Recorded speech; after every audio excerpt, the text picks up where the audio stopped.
Hi, this is Nev Sayuhay, ang inyong ka-learner. Welcome po kayo sa aking channel. Welcome rin po kayo sa aking Preach from Home program. Narito na po tayo muli sa serye ng pag-aaral at ang ating pong pag-aaralan sa pagkakataong ito ay ang sulat ni Apostol Pablo sa mga taga-Korinto at ito po yung chapter 1. At ang video ito ay bibigyan po natin ng titulo na There Be No Divisions Among You. At ang video po ay magpapasimula after a short intro.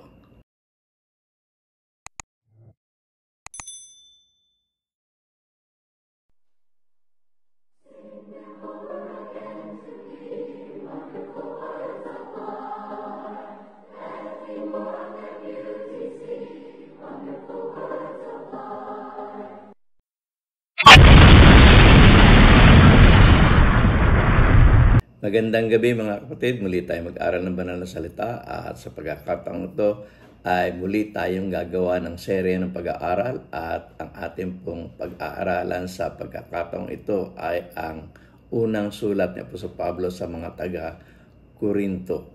At sinasabi nga natin na tuwing merong sulat, merong problema. Lagi natin yung pinasisimulang sabihin every time na tayo po ay naggagawa ng serye ng pag-aaral sa mga aklat na mabasa natin dito sa banal na kasulatan, lalong-lalo na dito po sa New Testament, na kung saan ay sumusulat sila Apostol Pablo, sumusulat sila Apostol Pedro, sila Apostol Juan sa partikular na lugar o partikular na local church upang sila ay matulungan sa problemang kanilang kinaharap. Kaya lagi natin sinasabi kapag meron tayong natagpuan o meron tayong nakitang sulat na dito po sa New Testament Scriptures ay kaya may sulat dahil po merong problema. Katunayan, nung sumulat si Apostol Pablo sa mga taga-Efeso, may problema ang Efeso. At nung sumulat si Apostol Pablo kay Timothy, ito ay may kinalaman dun sa problema ng mga taga-Efeso na tulad ng mababasa natin po sa 1 Timothy chapter 1 verse 3 to 7. Ganito po ating mababasa. As I argue when I went into Macedonia, remain in Ephesus. Si Timothy po ang sinasabihan niya na mag-stay sa Ephesus. No? Sabi niya, remain in Ephesus that you may charge some that they teach no other doctrine, nor give heed to fables and endless genealogies, which cause disputes, rather than godly edification which is in faith. Now the purpose of the commandment is love from a pure heart, from a good conscience, and from a sincere faith, from which some have strayed, have turned aside to idle talk, desiring to be teachers of the law, understanding neither what they say nor the things which they affirm. So yan yung sulat ni Apostol Pablo kay Timothy para sa sa problema ng Ephesus. Natagpuan rin natin, may sulat rin si Apostol Pablo sa mga taga-Roma sapagat ang Roma po ay meron rin problema. So yan po ay mababasa natin sa Romans chapter 16 verse 17 to 18. Ganito po ang ating mababasa.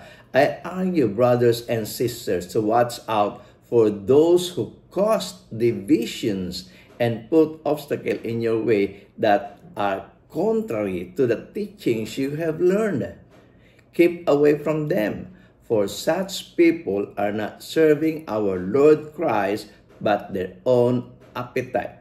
By smooth talk and flattery, they deceive the minds of the naive people. So yan yung problema na ng mga taga-Roma. Sumulat rin si Apostol Pablo sa mga taga-Pilipos. Dito natin mababasa yan sa Philippians chapter 3 verse 18 and 19. Ganito po ating mababasa. For as I have often told you before, and now tell you again, even with tears, many live as enemies of the cross of Christ. Their destiny is destruction. Their God is their stomach, and their glory is in their shame. Their mind is set on things, on earthly things. Okay?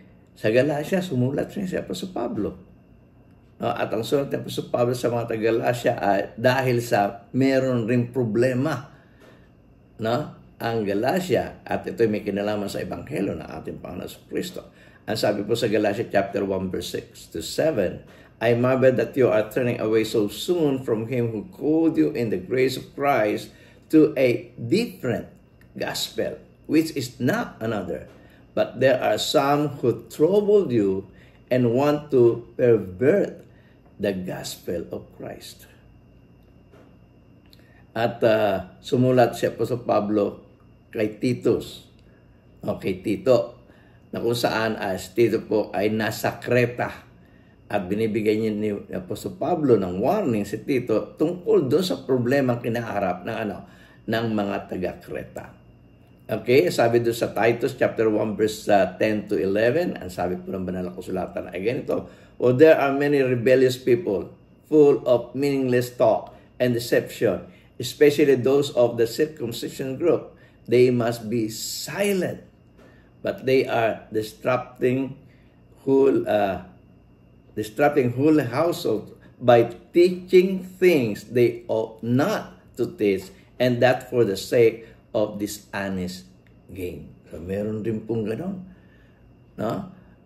na problema ang mga taga-Creta, kaya sinulatan ni Apostol Pablo si Tito para ma-resolve yung problema doon sa Creta. Ngayon, pinag-aaralan po natin ngayon ang unang sulat ni Apostol Pablo sa mga taga-Korinto. Ano ang problema sa Korinto? Okay, ang sulat ni Apostol Pablo sa mga taga-Korinto ay response niya po yun sa report na natanggap niya tungkol sa sa nangyayari sa Korinto. Ganito ating mabasa. Paul received an oral report and a letter from a Christian church. They revealed a church struggling with divisions, immorality, idolatry, and theological confusion. Anong problema ng mga taga-Korinto? According to the report that Paul received, tignan po natin dito, Corinthian church was struggling with division. Nagkakaroon ng bahagi. Struggling with immorality. Struggling with idolatry. Struggling with theological confusion. Yan po yung problema na kinaharap ng mga taga-Korinto. Kaya nga sumulat siya sa mga taga-Korinto. Actually, ang sulat ni Apostol Pablo sa mga taga-Korinto 4. Pero 2 lang po ang nag-survive na makikita po natin sa ating pong New Testament scriptures. Okay, at yung 2 yan ay ating pag-aaralan. Siyempre, sisimulan muna natin ang pag-aaral dito po sa unang sulat niya sa mga taga-Korinto. Ano ang purpose? Bakit niya sinulatan ang mga taga-Korinto? He wrote them this letter so that they would become a true dwelling place for God's Spirit, stay faithful to the faith, to the gospel, and be guiltless in the day of our Lord Jesus Christ. Bakit niya sinulatan ang mga taga-Korinto? Sabi niya, Paul's purpose of writing the letter to the Corinthians, so that they will become a true dwelling place for God's Spirit. So that they will stay faithful to the gospel. So that they will be guiltless in the day of our Lord Jesus Christ. So yan yung purpose ng Apostol Pablo kung bakit niya sinusulatan ang mga taga-Korinto sa una niyang sulat. Kailan ito nangyari? Ito ay nangyari nung kanyang third missionary journey. At itong sulat na ito ay sinulat niya mula doon sa Ephesus. Naandun siya sa Ephesus, sinulatan niya po na ang mga taga-Korinto dahil doon po sa mga report na natanggap niya tungkol dito. At ito ay sinulat niya around 55 to 57 AD. Okay?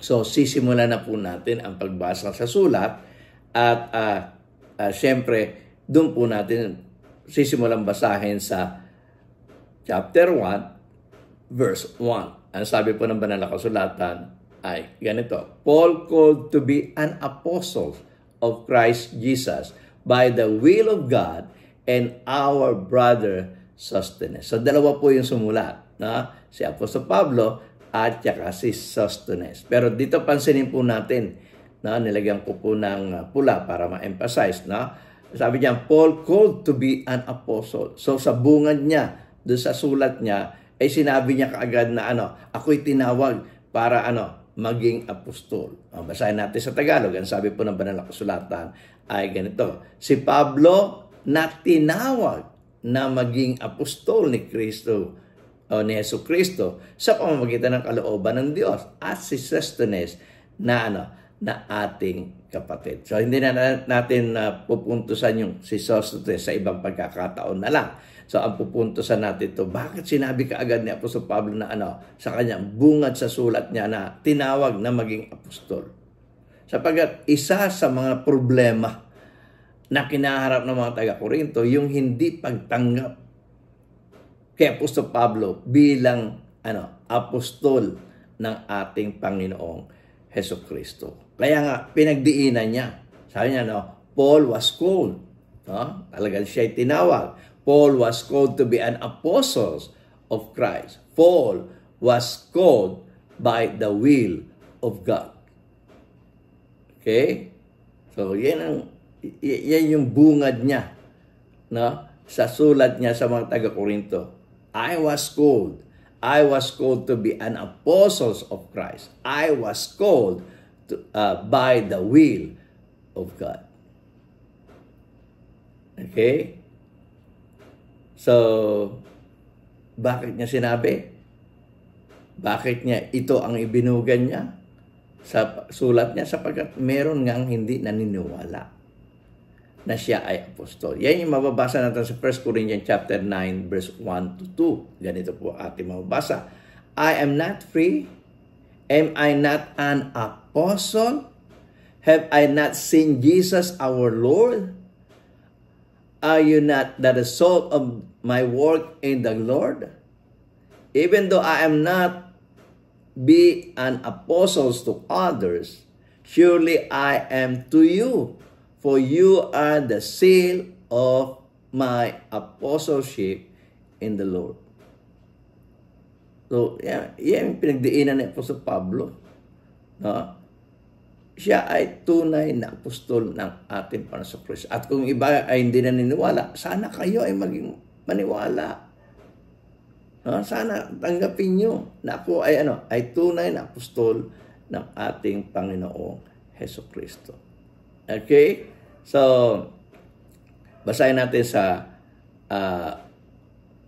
chapter 1 verse 2. Ganito naman po ating mabasa. Ito naman po yung sinusulatan. Kanina, binasa natin kung sino ang sumusulat.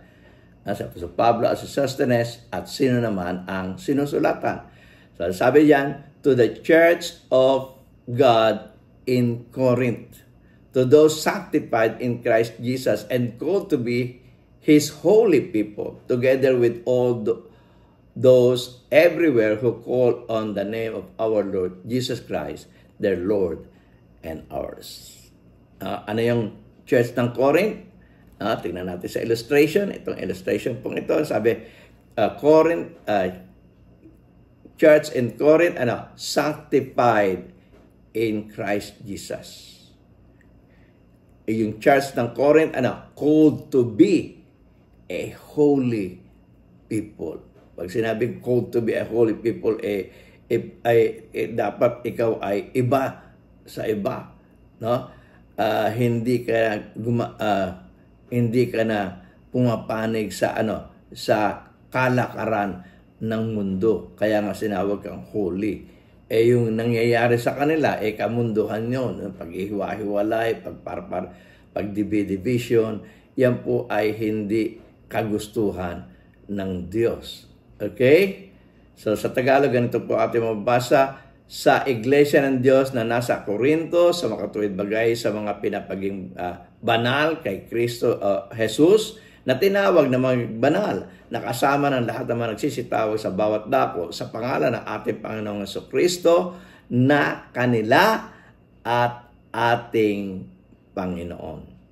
Sa verse 3, ito naman ang unang pagbati, ang sabi, grace and peace to you from God our Father and the Lord Jesus Christ. Ang grace sa Tagalog, sumainyo nawa ang biyaya at kapayapaan mula sa Diyos na ating Ama at sa Panginoong Jesucristo. Okay. 1 Corinthians chapter 1 verse 4, ganito ating mabasa. I always thank my God for you because of the grace given you in Christ Jesus. Sabi ni Apostol Pablo, nagpapasalamat ako sa Diyos dahil sa inyo. Ito, basahin natin sa Tagalog. 1 Corinthians chapter 1 verse 4, unang Korinto, kapitulo 1, katatang 4, at ang dating Biblia, ang ating babasahin na nalimbag doon 1905. Ang sabi po ng banal na kasulatan ay ganito, nagpapasalamat akong lagi sa aking Diyos tungkol sa inyo dahil sa biyaya ng Diyos na ipinagkaloob sa inyo sa pamamagitan ni Jesucristo. So, laging nagpapasalamat si Apostol Pablo para sa mga taga-Corinto ito sapagat napakaraming kaloob na tinanggap nila sa pamamagitan ng ating Panginoong Jesucristo. Okay? Sa verse 5 and 6, ganito ating mabasa, for in Him you have been enriched in every way with all kinds of speech and with all knowledge, God thus confirming our testimony about Christ among you. Ito mga taga-Corinto ay enriched in every way with all kinds of speech, enriched in every way with all kinds of with all knowledge. Talagang blessed itong mga taga-Corinto. Okay, sa Tagalog ganito, na kayo'y pinayaman sa Kanya sa lahat ng mga bagay, sa lahat ng pananalita at sa lahat ng kaalaman. So, binusog sila roon ng Diyos gaya ng pinagtibay sa inyo ang patotoo ni Kristo. Ayun, tungkol kay Kristo, tungkol sa pangangaral tungkol sa ating Panginoon Kristo, binusog ng Diyos ang mga taga-Corinto. Okay, verse 7, ang sabi po ng banal na kasulatan ay ganito, therefore you do not lack any spiritual gift as you eagerly wait for our Lord Jesus Christ to be revealed. Hindi kayo nagkulang ng mga spiritual gift. Binusog kayo ng Diyos, pati doon sa mga spiritual gift. Sabi sa Tagalog, unang Korinto, kapitulo 1, talatang 7, ano pat kayo'y hindi nagkulang sa anumang kaloob. Yung sinasabi kaloob, yung spiritual gift, na nagsisipaghintay ng pahayag ng ating Panginoong Jesucristo. Okay? So, pansinin po natin itong mga taong ito, ang mga Kristiyanong ito na nasa Corinto ay binusog na sa lahat ng special gifts. Binusog na sa lahat ng kaalaman. Binusog na sa lahat ng pamamaraan ng pagsasalita. So, blessed na sila. Pero pansinin niyo, itong mga taga-Corinto, sa lahat ng mga sinulatan ni Apostol Pablo, ito ang napakaraming problema na kinaharap. At doon nga, sinulatan sila ni Apostol Pablo. Okay, sa verse 8, ganito po ating mabasa, He will also keep you firm to the end, so that you will be blameless on the day of our Lord Jesus Christ. Napakaganda nito, na sinasabi, she will also keep you firm. Pananatilihin kayong matatag. Diba? At maging walang masasabi o blameless. Walang walang maipipintas sa pagdating ng ng ating Panginoong Hesukristo. Na siya namang magpapatibay sa inyo hanggang sa katapusan. Pagtitibayin kayo hanggang katapusan upang huwag kayong pagwikaan sa kaarawan ng ating Panginoong Hesukristo. So, tinitiyak na Apostol Pablo, no? Itong mga ito ay hindi mapipintisan sa pagdating ng ating Panginoong Hesukristo. No, kagaya ng sulat niya sa mga taga-Tesalonica, sinabi ni Apostol Pablo sa mga taga-Tesalonica, ingatang buo, no? Ang espiritu, ang kaluluwa at ang katawan sa pagdating, maging handa sa pagdating ng ating Panginoon Hesukristo. At ito rin yung sinasabi ni Apostol Pablo sa mga taga-Korinto. Okay? No? Ang sinabi ko kanina sa Thessalonica, ang sinulatan niya. Tapos ngayon, ito nga ang mga taga-Korinto. 1 Corinthians chapter 1 verse 9, ganito po ating mabasa. God is faithful, who has called you into fellowship with His Son, Jesus Christ our Lord. So tapat ang Diyos na tumawag sa inyo sa pakikisama sa ating Panginoong Hesukristo. Ganoon lang mababasa natin sa Tagalog. Ang sabi po doon sa Tagalog, Unang Korinto Kapitulo 1, versikulo 9, ganito ating mababasa. Ang Diyos ay tapat. Nasa pamagitan niya ay tinawag kayo sa pakikisama ng kanyang anak na si Hesukristo na Panginoon natin.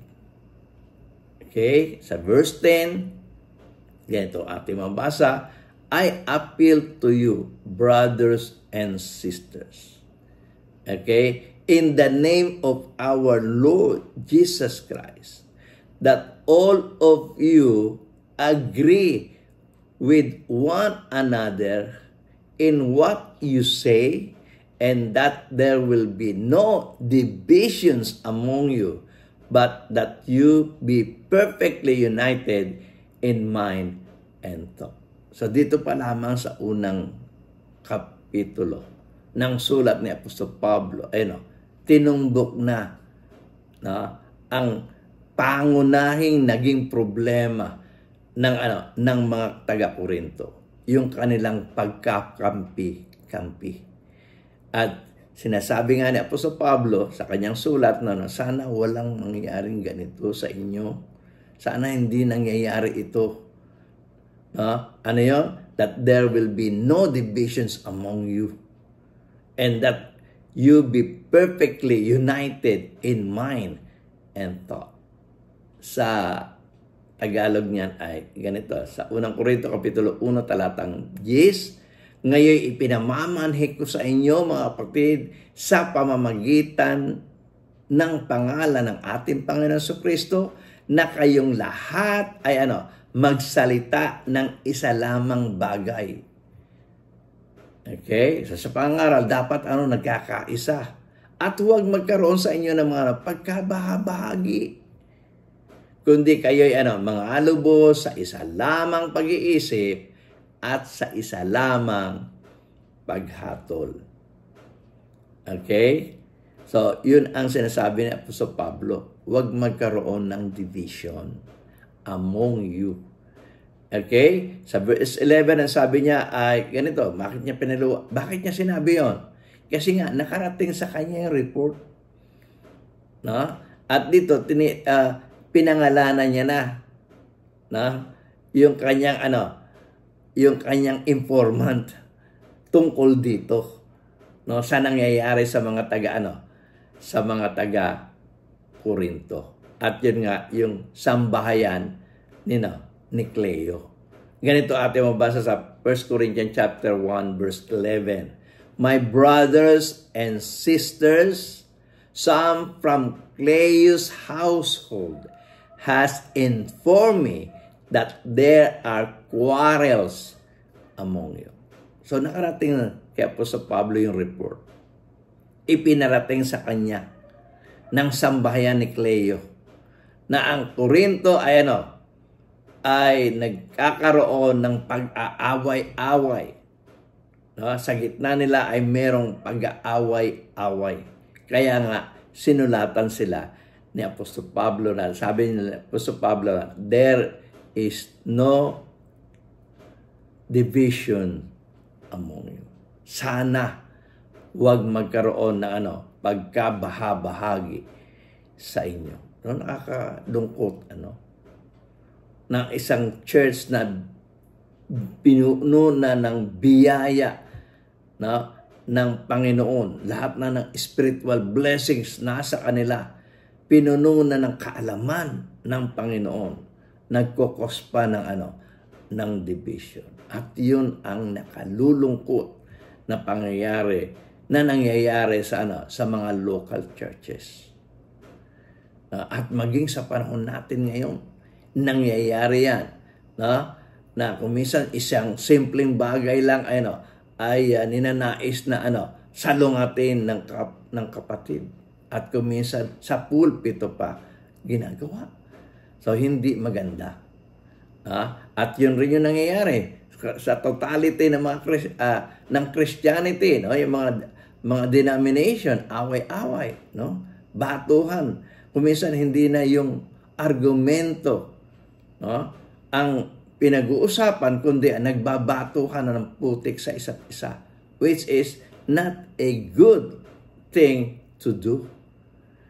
Kung meron tayong hindi pagkakaunawaan, upuan natin at alamin, huwag tayong magkaroon ng away-away. Kundi pag-aralan natin, sama-sama, upuan natin, sama-sama pag-aralan ang banal na kasulatan upang makuita natin yung katotohanan. Okay? Hindi yung away-away tayo. Konting maliit lang na issue, pinag-aawayan na. Hindi ganon. Okay? At kaya nga, itong sulat ni Apostol Pablo sa mga taga-Korinto, ito pwedeng makarelate tayo at pwede natin magamit itong mga pasya ni Apostol Pablo sa atin, sa panahon natin ngayon na tayo, kung ang mga taga-Korinto ay sinusulatan ni Apostol Pablo tungkol sa pagkakabahabahagi nila, na sinasabi ni Apostol Pablo na magkaisa sila, ganon rin sana ang mangyari sa atin, sa panahon natin ngayon. Okay? Sa Tagalog, ganito ating mabasa, sapagkat ipinatatalasta sa akin tungkol sa inyo, mga kapatid ko, ng mga kasambahay ni Cleo, na sa inyo may mga pagtatalo-talo. Diba? Debate. Okay? In 1 Corinthians chapter 1 verse 12, ganito ating mabasa. Ngayon, pinaliwanag ni Apostol Pablo. Ano ba yung nakarating sa kanyang mensahe mula doon sa sambayan ni Cleo tungkol sa pagkabahabahagi at tungkol sa pagtatalo-talo. Yun nga, nagkanya-kanya na sila na ako ito, At yun nga yung mababasa natin sa 1 Corinthians chapter 1 verse 12. Sabi, what I mean is this, one of you says, I follow Paul. Another will say, I follow Apollos. Another, I will follow Cephas. Still another, I will follow Christ. Nagtatalo-talo sila. Kanya-kanya sila ng hero. Kanya-kanya sila ng pinapanigan. Sabi, ibig ko nga sabihin sa inyo na ang bawat isa sa inyo ay nagsasabi, ako'y kay Pablo, at ako kay Apollos, ako kay Cephas, ako'y kay Kristo. So, hindi maganda, di ba? Nagpapanig-panig. Grupo kami ni Apostol Pablo. Ako, grupo kami ni Apollos. Kami, grupo ng mga, kay Pedro kami. Aba yung iba, aba hindi. Sige, diyan kayo, basta kami, kay Kristo. Nagkakaroon ng pagkabahabahagi doon po sa iglesia ng Corinto. Sa verse 13, ganito ating mabasa, 1 Corinthians chapter 1 verse 13, nagtanong ngayon si Apostol Pablo, is Christ divided? Was Paul crucified for you? Were you baptized in the name of Paul? So, yun yung kanyang mga katanungan na dapat sagutin sa kanya ng mga taga-Korinto. Para nakita nila yung katotohanan. Nahahati ba si Kristo? Okay? Si Pablo ba ang napako sa krus para sa inyo? Kayo ba binautismahan sa pangalan ni Pablo? Yan yung sa Tagalog. Unang Korinto, Kapitulo 1, talatang 13, nagbabahagi baga si Kristo, ipinahako baga si Kristo sa krus si Pablo dahil sa inyo, o binautisma baga kayo sa pangalan ni Pablo. Okay? 1 Corinthians chapter 1, verse 14 and 15. Ganito ating mabasa. I thank God that I did not baptize any of you except Crispus and Gaius. Sabi niya, papasalamat ako sa Diyos. Wala akong binautisman sa inyo. Maliban, meron rin binautisman siya. Ganito sa Tagalog, tingnan niya sabi, nagpapasalamat ako sa Diyos na hindi ko binautisman ang sino man sa inyo, maliban kay Crispo at si Gayo, baka masabi ni naman na kayo'y binautisman sa pangalan ni Kristo. So, sabi niya, buti na lang, 2 lang yung binautisman ko sa inyo. Baka ipagkalat pa ninyo na binabautisma kayo sa pangalan ko o pangalan ni Pablo. Okay? So, mahirap yun. Na kuminsan, ganun rin yung mga nangyayari. Kuminsan, may dumarating ng mga bisita, na magaling na mga preacher. Kuminsan, pinagyayabang yun ng mga nabautismahan. Uy, nung bumisita sa amin si brother so and so, nung nag-imbita ng bautismo po, sumama ko, kaya ako nabautismohan ni diba? Mga ganun ba na pinagmamalaki na hindi naman yun ang hindi naman dapat yun ang maipagmalaki nila. Kayo ay ang dapat natin maipagmalaki yung nabautismohan tayo sa pangalan ni Kristo. Sino man ang nagbautismo sa atin? Yun ay naging daan lang o medium lamang para magawa mo yung utos sa'yo ng ating Panginoong Kristo na kung ikaw ay sasampalataya, dapat kang mabautismo. At yung mga preacher na iyong lalapitan, o sino man ang iyong lapitan para ikaw ay mabautismohan, yun po ay ginagamit lamang. Kundi kapag ikaw ay nabautismohan niya, ikaw ay binabautismohan niya sa pangalan ng Ama, ng Anak, ng Espiritu Santo o sa pangalan ng ating Panginoong Jesucristo. Okay, 1 Corinthians chapter 1 verse 16, ang sabi po ng banal na kasulatan ay ganito. Meron pa siyang naalala yung nabautisma. Yes, I also baptized the household of Stephanas. Beyond that, I don't remember if I baptized anyone else. Marami pa rin siya yung jailer, nabautisman niya yun. Si Lydia, yung sambahayan ni Lydia, nabautisman niya yun. So marami rin naman nabautisman si Apostol Pablo. Pero hindi yun ang punto at hindi yun ang dapat nabigyan ng diin, kundi yung pangangaral ng Ebanghelyo. So, sa Tagalog, ganito ating mabasa sa 1 Korinto Kapitulo 1, talatang 16, at binautismo ko rin naman ang sambahayan ni Stephanas. Maliban sa mga ito, di ko malaman kung may nabautismo pa akong iba pa. Okay? At sabi ni Apostol Pablo, hindi dun tayo pupuntos dun sa bautismo Pupuntos tayo saan? Doon sa pangangaral ng Ebanghelyo. Ang bautismo, resulta lamang yan ng pangangaral ng Ebanghelyo. Okay? Ang pangunahing utos kay Apostol Pablo nung siya ay sinalubong ng ating Panginoong Kristo sa daan patungong Damascus, maipangaral niya ang Ebanghelyo. At syempre, ma-resulta rin ito ng bautismo. Kaya sinabi niya sa 1 Corinthians chapter 1 verse 17, for Christ did not send me to baptize, but to preach the gospel, not with wisdom and eloquence, lest the Christ or the cross of Christ be emptied of its power.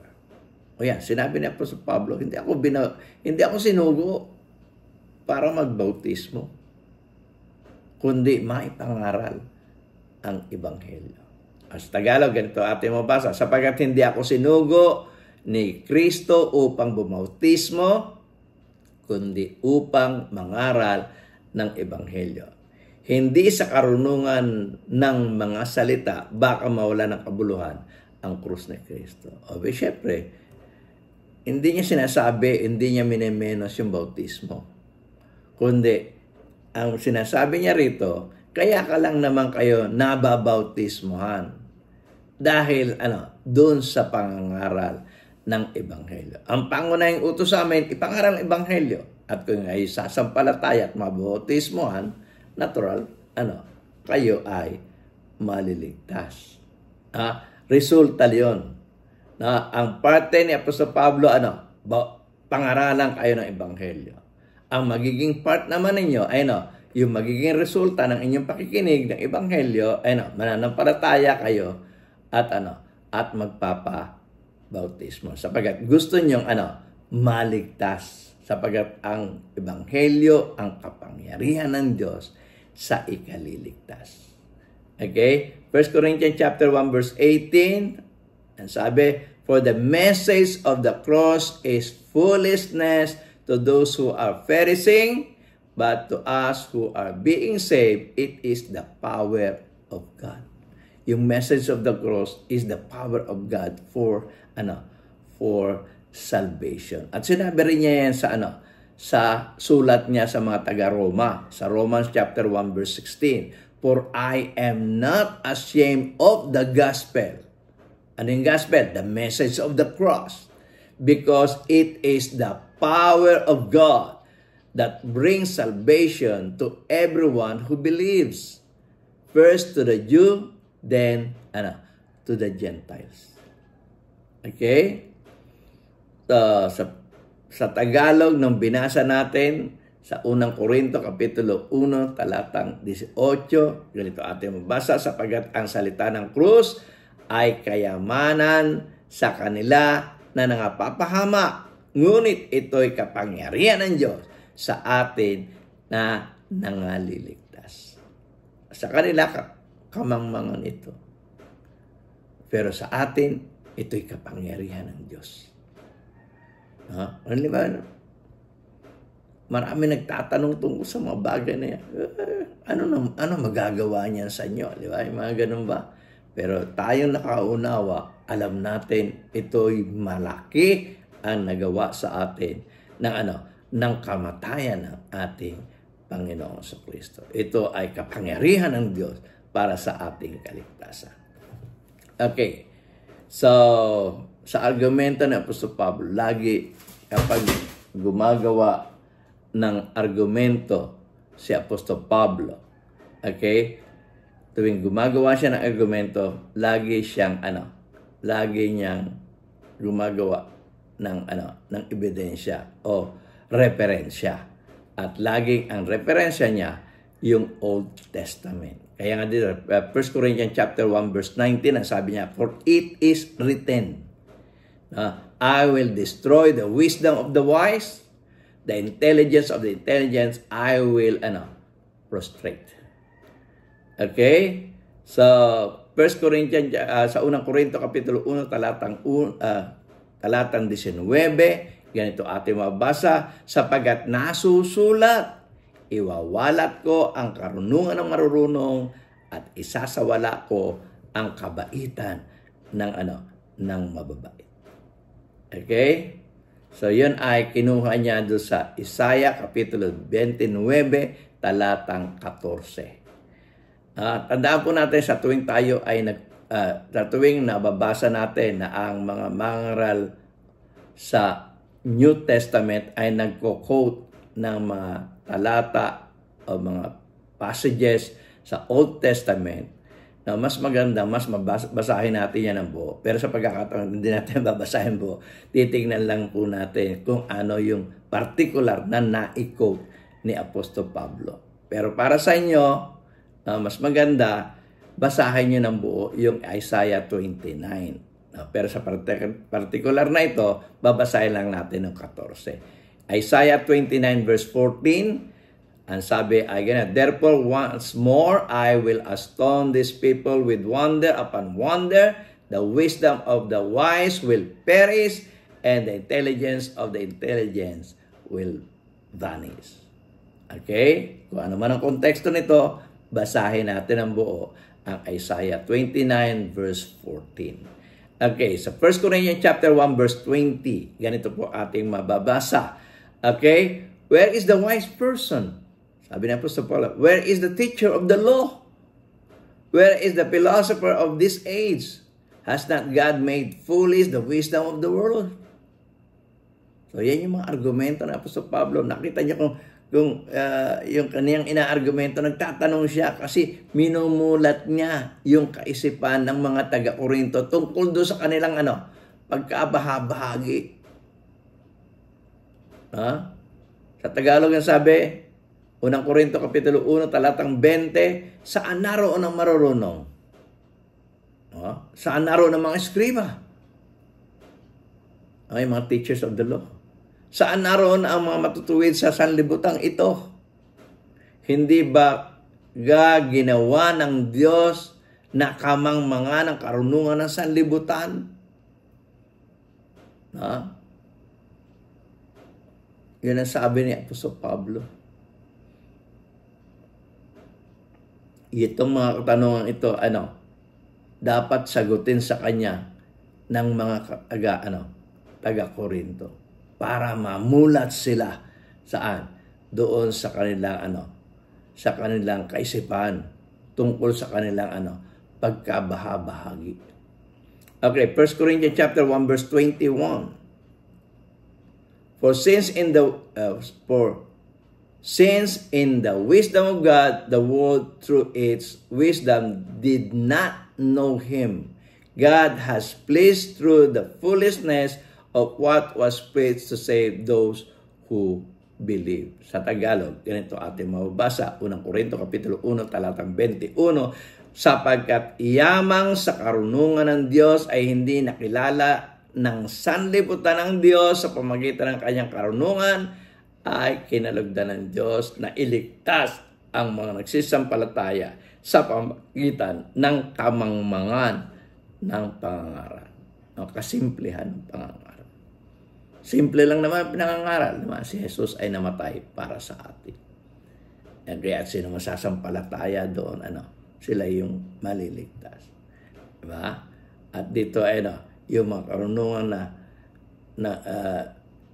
yung karunungan ng sanlibutan hindi kayang arukin yung kasimplihan nitong mensahe ng Diyos. Okay? 1 Corinthians chapter 1 verse 22 to 24. Ganito ating mabasa. Jews demand signs. Greeks looks for wisdom. But we preach Christ crucified. A stumbling block to Jews and foolishness to Gentiles, but to those whom God has called, both Jews and Greeks, Christ the power of God and the wisdom of God. Yung mga Hudyo naghahanap ng mga tanda, yung mga Greeks naman naghahanap ng karunungan. Pero sabi ni Apostol Pablo, ang aking pinangangaral na si Jesus ay na-crucify. Mas mabuti pang basahin natin sa Tagalog, ganito ating mabasa. Ang mga Hudyo ay nagsisipaghingi ng mga tanda. Ang mga Grego ay nagsisihanap ng karunungan. Dapat ang aming ipinangaral ay ang Kristo na napako sa krus. Nasa mga Hudyo ay katitisuran. Hanggang sa ngayon, ang mga Hudyo hindi tinatanggap na si Jesus ang Kristo. Na nagkaroon na ng ebidensya sapagkat sa Old Testament sinasabi na nga kapag dumating na ang anak ng Diyos, ang Kristo, siya ay mamamatay, ililibing at muling mabubuhay at sa katauhan ng ating Panginoong Jesucristo o sa katauhan ng ating Panginoong Jesus, siya ay namatay at libing at muling nabuhay. Therefore, siya na nga ang Kristo na magliligtas sa atin. Ngunit ito ay hindi pinaniniwalaan ng mga Hudyo at ng mga Hintil sa kanilang sa kanilang kapanahunan. Okay? Sabi doon, ang mga Hudyo nga ay nagsisipanghingi ng tanda, ang mga Grego ay nagsisipaghanap ng karunungan, datapat ang aming ipinangangaral ay ang Kristo na napako sa krus, na sa mga Hudyo ay katitisuran at sa mga Hintil ay kamangmangan, ngunit sa kanila na mga tinawag, maging mga Hudyo at maging Grego, si Kristo ang kapangyarihan ng Diyos at ang karunungan ng Diyos. Sa 25, ganito ating mabasa. For the foolishness of God is wiser than the human wisdom, and the weakness of God is stronger than the human strength. Sa Tagalog, sabi, sapagkat ang kamangmangan ng Diyos ay lalong marunong kaysa sa mga tao. At ang kahinaan ng Diyos ay lalong malakas kaysa mga tao. Okay, sa 26, ganito ating mabasa. Brothers and sisters, think of what you were when you were called. Not many of you were wise by human standards. Not many were influential. Not many were noble birth. Pansinin niyo yung pagkakatawag sa inyo. Hindi naman lahat marurunong, hindi naman lahat makapangyarihan, hindi naman lahat mga mahal na tao. Ganito sa Tagalog sabi, sapagkat masdan ninyo ang sa inyo pagkatawag, mga kapatid, na hindi ang maraming marurunong sa laman. Hindi ang maraming may kapangyarihan. Hindi ang maraming mahal na tao ang mga tinawag. Sinasabi niya pa sa Pablo, yung mga natawag. Ika'y tinawag pero hindi ka tumugon, hindi ka natawag. At dito nga, mahirap talaga sa panahon natin ngayon. Yung mga mayayaman, ang hirap paliwanagan yung mga marurunong, talagang didibatihin ka pa niyan. Yung mga pangyarihan, paano pa nila iisipin yung kanilang kaligtasan? May kapangyarihan na nga sila dito sa libutan. O yung mga mayayaman tao, iisipin pa ba nila ito mga ito? Hindi na. Kaya ang natatawag, yung mga buhat doon sa sinasabi nilang mga simpleng mga taong mangmang, sinasabi nila, yung walang kapangyarihan, yung nabubuhay lamang sa standard, yung hindi mayaman, hindi mahirap, o yung mga mahihirap, at yung mga mahal na tao. Yung mga mahal na tao, mahirap. Mga mayaman, mahirap po yan i-convert sa tunay na ebanghelyo. Kung minsan nga, sila na nga yung naggagawa ng sarili lang pananampalataya, grupo-grupo At katunayan nga, itong mga mayayamang ito, dinidiscourage yung mga tao sa religion. Hindi na raw mahalaga ang religion, ang mahalaga ay relasyon. Pero pag-aaralan po natin yung kahulugan ng religion at relasyon, isang bagay lang po yun na pinag-aaway nila. Pero kapag nakuha ka na nila, wala na. Ililigaw ka na nila sa kanilang mga matatamis na mga pananalita na ay oo nga, yun na lamang ang sasabihin mo at magiging sunod-sunod ang kanilang sa kanila.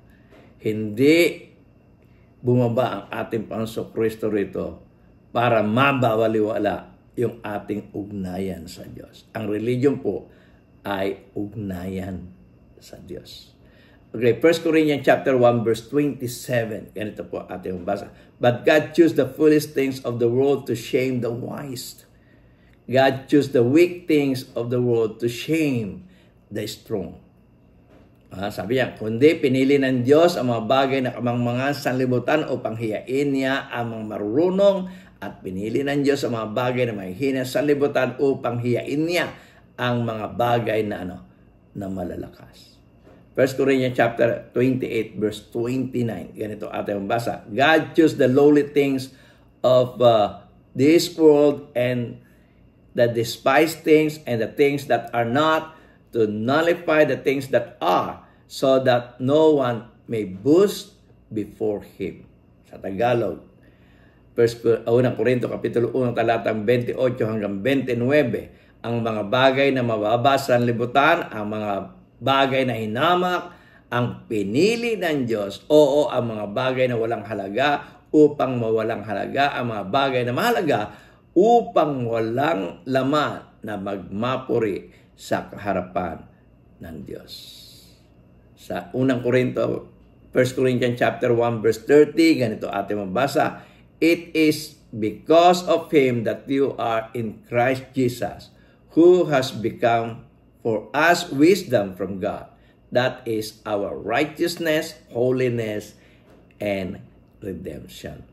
Sa Tagalog, ganito ating mabasa, "Darapat sa Kanya, kayo'y nangasa kay Kristo Jesus, na sa atin ay ginawang karunungan mula sa Diyos, katuwiran, kabanalan, katubusan." Sino yun? Si Kristo. Siya ang karunungan, si Kristo ang katuwiran, si Kristo ang kabanalan, si Kristo ang ang katubusan. At dito nag-quote muli si Apostol Pablo sa Old Testament. 1 Corinthians chapter 1 verse 31, ang sabi, "Therefore, as it is written, let the one who boasts, boast in the Lord." Yung mga magmalaki sa Panginoon. O yung magmapuri. Sa Tagalog, ganito ating mabasa, na ayon sa nasusulat, ang nagmamapuri, magmapuri sa Panginoon. Okay? At yan ay kinuha niya sa Old Testament uli, sa Jeremiah chapter 9 verse 24. At muli kong ina-advise sa inyo o pinapayo sa inyo, kapag nag-quote sa New Testament ng Old Testament scripture, wag lamang kayong masihan doon sa talata, kundi basahin yung buo, yung sinasabi, o basahin yung buo yung chapter ng sinasabi ng talata doon sa Old Testament. Kagaya nito, ito ay quotation from Jeremiah 9 verse 24. Ang babasahin lang po natin yung 24, pero sana ay basahin natin ang buo, yung chapter 9, para makita natin ang konteksto. Ang sabi diyan, Jeremiah chapter 9 verse 24, "But let the one who boasts, boast about this, that they have the understanding to know me, that I am the Lord who exercise the kindness, justice, and righteousness on earth, for in this I delight, declares the Lord." At dyan na matatapos po yung ating pong pag-aaral dito po sa unang sulat ni Apostol Pablo sa mga taga-Korinto, dito po sa chapter 1. Ang susunod po nating video ay may kinalaman sa chapter 2. At kung paano po ninyo ako sinamahan sa bidyong ito na sama-sama natin pinanood, ay sasamahan po ninyo ako sa susunod na mga video na akin po i-upload. Muli, ako po si Nehemia Sayuhay, ang inyong ka-learner. Labis po ako nagpapasalamat sa inyo. To God be the glory. Kung nagustuhan po ninyo ang video ito, sana po mag-subscribe kayo. I-ring nyo na rin yung bell para sa ganun ay ma-notify kayo sa mga susunod pang video na akin pong i-upload. Sana po i-like nyo na rin po ang video ito para sa ganun marami pang ma-encourage na manood.